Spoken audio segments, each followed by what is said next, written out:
கோவை சுகுணா பொறியியல் கல்லூரியில் கிராமிய பொங்கல் கொண்டாட்டம்.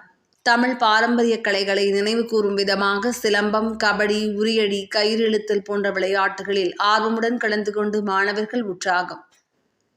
தமிழர்கள் திருநாளான பொங்கல் பண்டிகை ஒவ்வொரு ஆண்டும் தை மாதம் முதல் நாள் கொண்டாடப்படுகிறது. போகி, தைப்பொங்கல், மாட்டுப்பொங்கல், காணும் பொங்கல் என 4 நாட்கள் இந்த பண்டிகை உலகம் முழுவதும் உள்ள தமிழர்களால் கொண்டாடப்படும் நிலையில், பொங்கல் பண்டிகையை கோவையில் உள்ள பல்வேறு பள்ளி கல்லூரிகளில் மாணவர்கள் உற்சாகமாக கொண்டாடி வருகின்றனர். இதன் ஒரு பகுதியாக கோவை நேருநகர் பகுதியில் உள்ள சுகுணா பொறியியல் கல்லூரியில் தமிழர் பாரம்பரிய உடைகளான வேட்டி சேலை அணிந்த மாணவர்கள் உற்சாகமாக பொங்கல் பண்டிகையை கொண்டாடினர்.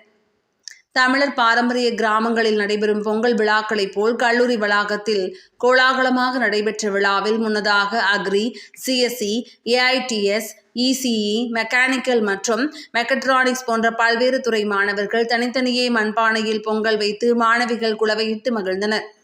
மேலும் தமிழர்கள் கலையான தப்பாட்டம், கும்மியாட்டம் போன்றவற்றை மாணவிகள் உற்சாகமாக ஆட, ஒருபுறம் பொங்கல் பண்டிகையின் வீரத்தை பறைசாற்றும் விதமாக சிலம்பம், வாள்வீச்சு, கபடி, உரியடி போன்ற விளையாட்டுகளில் மாணவர்கள் ஆர்வமுடன் கலந்து கொண்டனர். தமிழர் கிராமிய பண்பாட்டு திருவிழாவாக நடைபெற்ற பொங்கல் விழாவில் சுகுணா கல்வி குழுமங்களின் தலைவர் லட்சுமி நாராயணசாமி, தாளாளர் சுகுணா, செயலாளர் ஸ்ரீகாந்த் கண்ணன், இயக்குநர்கள் ஆனிஸ்குமார், சாந்தினி ஆனிஸ்குமார் மற்றும் கல்லூரி முதல்வர் மகுடீஸ்வரன் உட்பட பல்வேறு துறை தலைவர்கள், பேராசிரியர்கள், ஊழியர்கள், மாணவர்கள் என பலர் கலந்து கொண்டு பொங்கல் பண்டிகையை உற்சாகமாக கொண்டாடி மகிழ்ந்தனர்.